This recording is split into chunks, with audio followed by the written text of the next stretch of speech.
Incroyable mais vrai. Cette légende mondiale du football est sortie de sa retraite pour faire le show dans la version turque de l'émission Survivor, l'équivalent de Koh Lanta en France. Regardez. Véritable succès aux États-Unis, l'émission Survivor s'est ensuite déclinée dans plusieurs pays, dont la Turquie.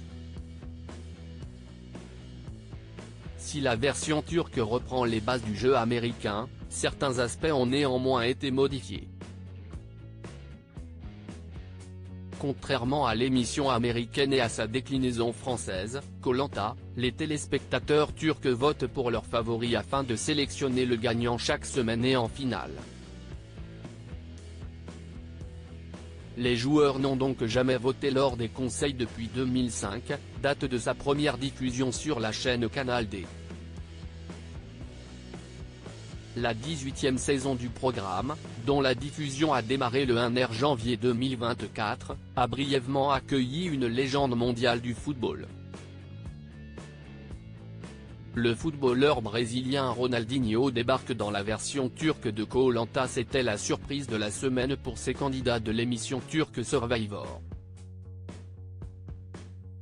Alors que les deux équipes se préparaient à une épreuve de beach soccer, les aventuriers ont vu la légende brésilienne Ronaldinho débarquer dans l'aventure et participer au jeu avec eux.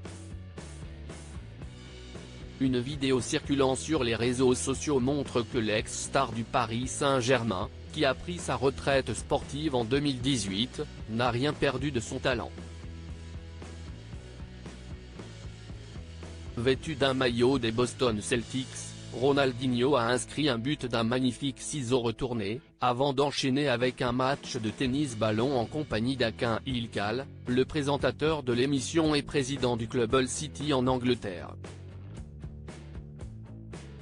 La visite de notre cher ami Ronaldinho à Survivor nous a tout rendu très heureux. Nous aimerions le voir à un match de Hull City le plus vite possible, a écrit le présentateur turc sur son compte Instagram. Koh Lanta, des anciens sportifs à l'affiche d'une édition spéciale du jeu de TF1. Ce n'est pas la première fois que le jeu de survie accueille des légendes du sport. En France, une édition spéciale intitulée Koh Lanta, le choc des héros, opposant 7 des anciens candidats du jeu de TF1 à 7 anciens sportifs, avait accueilli le footballeur Franck Leboeuf, la judokate Frédéric Jossinet, la boxeuse Myriam Lamar, le judoka Jamel Bourras, l'athlète Betty Lise, le danseur sur glace Gwendal Pesera, ainsi que le triple champion du monde de roller Taïg Chris. Article écrit en collaboration avec 6 médias.